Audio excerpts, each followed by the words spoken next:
오늘 시장이 한 치 앞을 내다볼 수 없는 정도의 흐름이 나타나고 있습니다. 그게 왜 그러냐면은 일단은 오사카에서 열린 미국과 중국의 무역 협정 이와 관련된 것은 시장이 예상하는 대로 스몰딜로 마감됐습니다. 그러니까 그동안에 미국과 중국이 협상을 계속하다가 협상이 막혀 있었죠. 그 교착 상태에 있었던 협상을 다시 시작한다는 측면에서 일단 시장은 먼저 긍정적인 반응을 내놓기 시작했었어요. 일단 먼저 그걸 대신하는 것이 뭐냐면 바로 미국의 선물지수입니다. 자, 일단 먼저 현재 시각에 진행되고 있는 S&P 선물지수를 보면요, 24포인트가 위로 올라가면서 주가가 상승의 모습을 보여주고 있습니다. 그런데 지금 보시다시피 미국은 이렇게 위로 올라가고 있는데요, 우리나라 시장 잠깐 볼게요. 우리나라 시장을 보시면요, 우리나라 시장은 그걸 현 상태에서 제대로 반영되지 못하면서 주가가 다소 좀 밑으로 내려가는 패턴의 모습을 보여주고 있습니다. 지금 코스피 시장은 오히려 아침에 주가가 2147포인트까지 주가가 위로 올라갔다가 그러니까 한 16포인트 정도 올라갔다가 지금 주가가 마이너스를 내려오고 있고요. 코스닥은 상승이지만 역시 위 고점 대비는 좀 밀리는 모습을 주고 있습니다.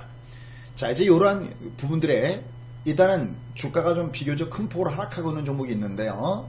일단은 L전자가 하락하고 있고요. 또 삼성전자도 큰 폭은 아니지만 좀 하락을 하고 있습니다. 자, 그러면 오늘 여러분과 함께할 핫 이슈 진단, 이 부분은 뭐를 여러분께 말씀드리냐면요, 오늘 먼저 일본이 우리나라에 대해서 반도체 소재 부품에 대해서 수출을 규제한다라는 이런 얘기가 나오고 있습니다. 그럼 요거 수출 규제하는 배경과 그 다음에 피해 업체, 수혜 기업 이런 종목군단들을 좀 잠깐 살펴보도록 하겠습니다. 일단 먼저 어떤 내용들이 들어와져 있는지 뉴스 내용들을 잠깐 좀 살펴보도록 하겠습니다. 일단 뭐가 나왔냐면 일본의 산케이 신문에서 나온 보도의 내용입니다. 일본 정부가 한국에 대해서 수출관리 운영 정책을 개정을 해서 TV나 스마트폰 또 뭐 전자형광, 뭐 디스플레이 패널 이런 쪽에 사용되는 이런 플로린 플루이드하고 그 다음에 반도체 제조 과정에서 필요한 리지스트, 그 다음에 에칭가스 이러한 3대 품목에 대해서 수출 규제를 이달 4일부터 시행한다는 내용을 발표를 했어요. 자, 요거에 대한 해석이 쭉쭉쭉 나오는데요. 요거 한 번 더 좀 더 자세하게 한번 좀 더 가볼게요. 지금 현재 한국에 대해서 수출 규제 얘기가 나오는 이 부품은요, 일본이 상당히 생산을 많이 하고 있는, 또 우리나라로서는 거기에 목매달 수밖에 없는 부분이기 때문에 일단 우리한테는 이게 하나의 충격일 수밖에 없습니다. 여기 지금 보시면요, 여기 플루이드 같은 경우에 반도체 중에서 꼭 플루이드 같은 경우에 디스플레이 쪽에서 많이 쓰이는 이런 부분이고요. 그다음에 또 반도체 쪽에서 많이 쓰이는 리스트하고 에칭가스 이런 것들이 지금 나오고 있는데요. 이제 문제는 뭐냐면은 여기에 일본의 그 비중이, 생산하는 그 비중이 굉장히 크다는 데 문제가 있습니다. 그럼 얼마 정도가 지금 이들이 생산하고 있느냐라는 건데요. 지금 플루이드하고 리스 같은 경우는 무려 전체 생산량의 무려 90%다. 이게 말이 90%죠? 이거 거의 뭐 독점이나 마찬가지죠. 그죠? 그래서 폴리미드하고 그 다음에 리스가 90%, 그 다음에 에칭가스도 지금 일본이 차지하는 점유율이 무려 70%나 된다고 합니다. 그러니까 여기서 만약에 이걸 제대로 공급하지 않는다 그러면은 이건 상대적으로 우리한테 타격이 될 수밖에 없는 이런 입장이 있다는 겁니다. 자, 그럼 도대체 왜 일본이 우리한테 이런 보복 조치를 하는 것인가, 이걸 좀 알아야 되는데요.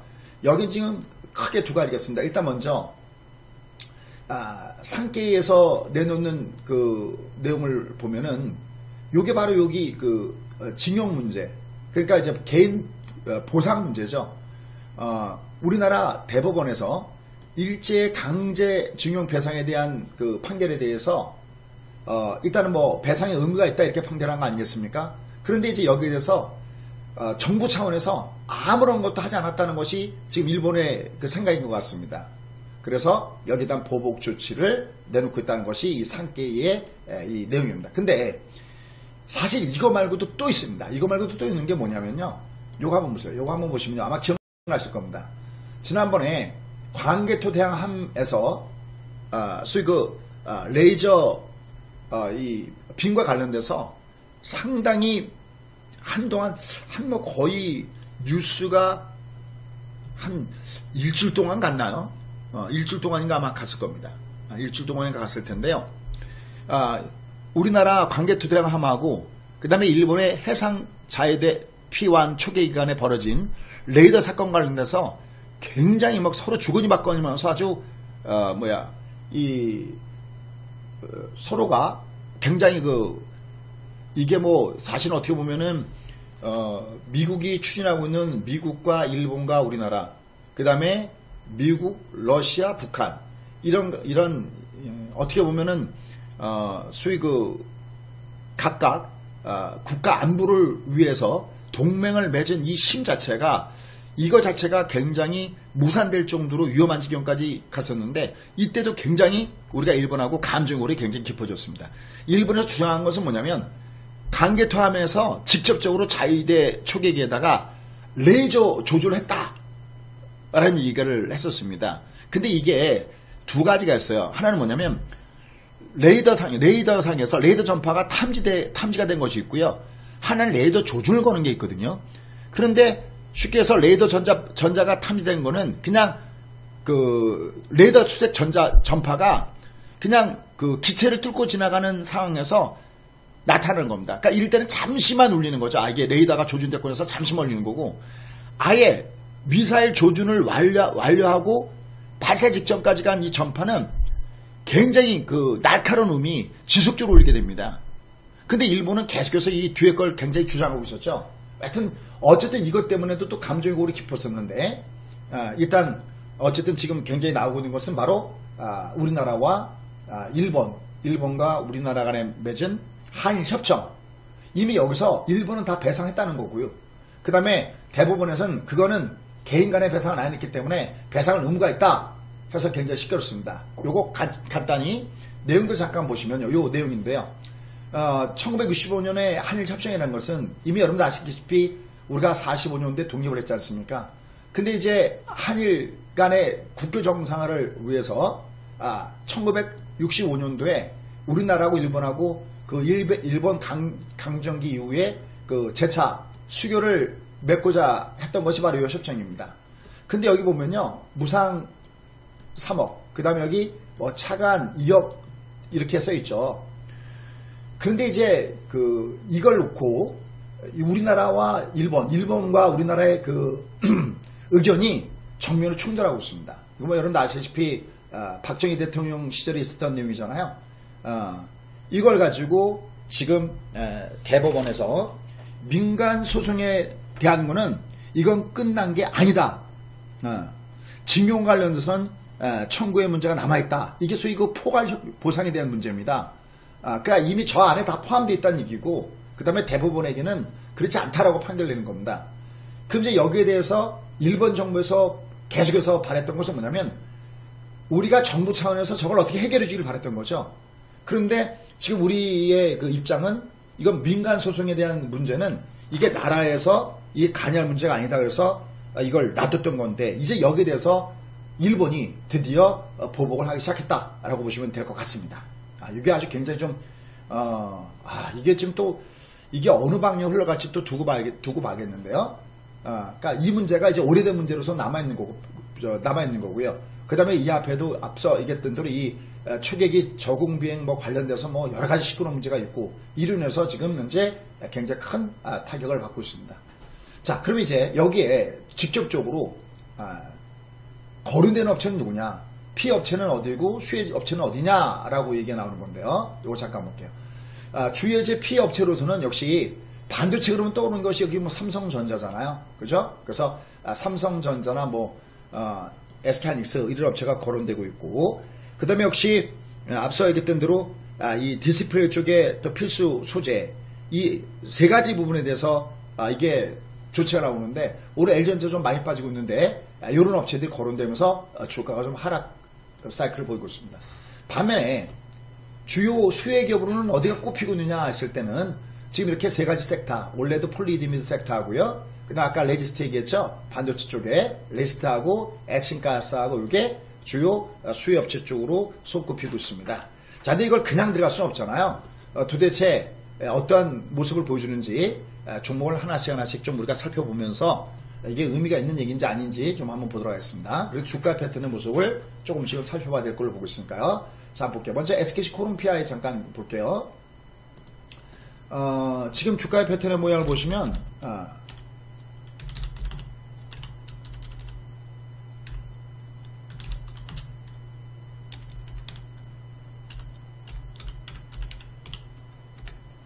주가 위치 잠깐 좀 볼게요. 주가 위치를 잠깐 좀 본다면요.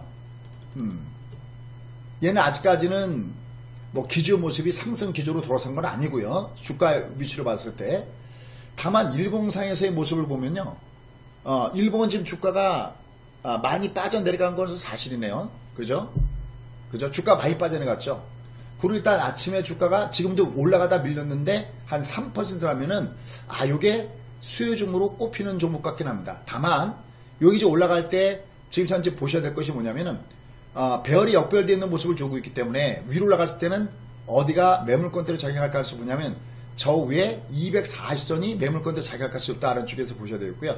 일단 좀 더 모양이 어떤 모양으로 만들어 주는지 이런 부분들 좀 확인할 필요가 있다라고 판단되고 있습니다. 어쨌든 요 종목 그래도 여기 좀 나름대로 수혜주로 꼽히는 모습을 주고 있구나 이렇게 보시면 될 것 같습니다. 다만 이제 일본과 요 문제도요. 이게 어떻게 발표가 되는지 봐야 되는데 어쨌든 좀 핵심 이슈로 떠오기 때문에 이거 잠깐 좀 보고 있는 중입니다. 자, 그 다음에 이제 나머지 다른 종목 군단들도 잠깐 좀 보도록 하겠습니다. 나머지 종목을 보시면 SK이노베이션. 요건 지금 주가의 모습이 뭐 별로 그렇게 눈에 띄게끔 그런 모습을 보여주고 있지는 않습니다. 한번 볼까요? 같이 보도록 하겠습니다. 요거 주가 흐름이 어떻게 움직이는지 볼게요. SK이노베이션.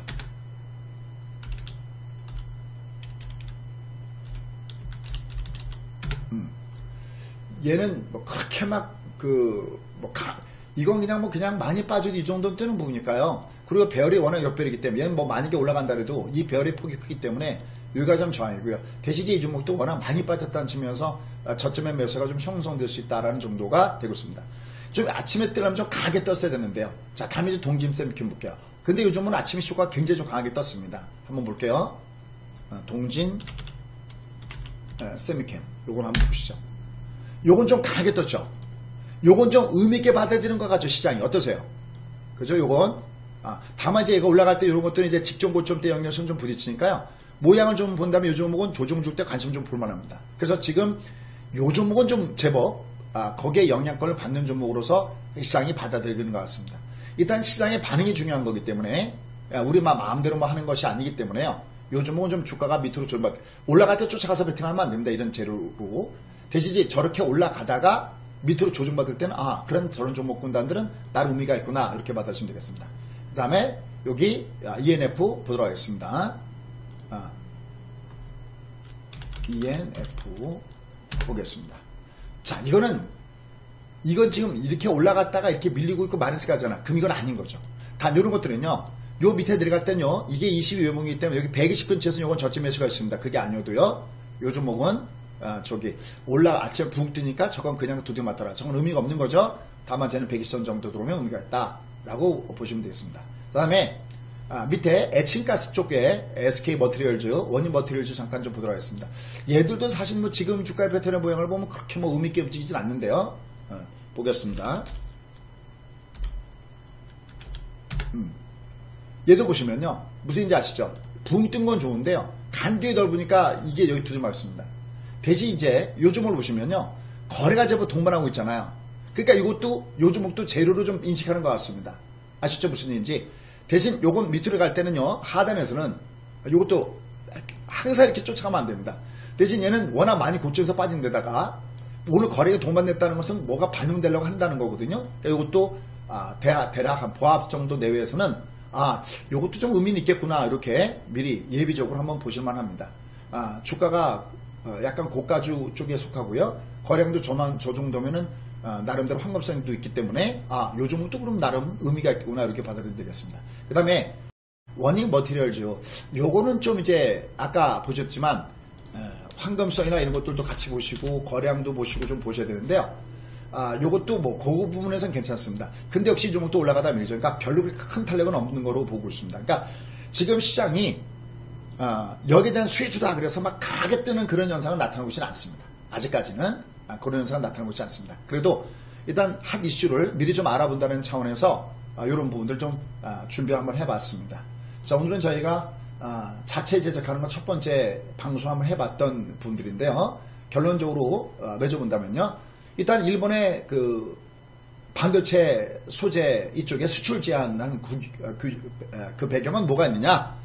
일단 첫 번째는 역시 대법원의 그 판결, 그 민간 소송에 대한 이 판결에 대해서 말 그대로 보복 조치를 취하고 있는 것이다. 라는 해석이 강하고요. 근데 이미 그 이전에 이미 한 번 나타났던 대로 역시 해상자유대 초계기 레이더 사건과 관련해서 앙금이 여전히 풀리지 않았기 때문에 이런 것들이 반영되고 있다라고 보셔야 되겠고요. 그래도 시장에서 봤을 때 여기에 대해서 조금 좀 영향을 좀 받을 것이다 라고 보는 것은 역시 뭐 반대쪽 쪽에 삼성전자 그래서 빠지고 있는데요. 뭐 얘들 빠진다고 해서 뭐 현재 이렇게 많이 밑으로 내려간 그런 모습은 아닙니다. 다만 이제 삼성전자 같은 이번 주 금요일 날 역시 잠적 실적 발표와 연결되어 있고요. 모양은 안정적이기 때문에 이번 삼성전자 밑으로라도 한 20선이 지지가 될 것 같고요. 그 다음에 SK하이닉스, 그 다음에 오늘은 L전자는 조금 좀 영향을 받고 있고요. 수혜 종목으로 예상되는 종목이 쭉 나와 있는데요.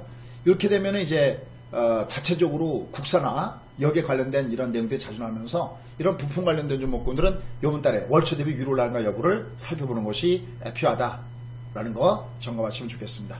자, 여러분들이 매매하시는데 도움이 되셨으면요. 여러분들이 유튜브에서 좋아요 요거 누르시고요. 그 다음에 미리 알람 구독 신청하시면 알람 누르시면요. 요걸 저희가 지금 아직은 예행 연습인데요. 점심시간 때마다 그날 핫 이슈가 되는 걸 이렇게 풀어드리도록 하겠습니다. 고맙습니다.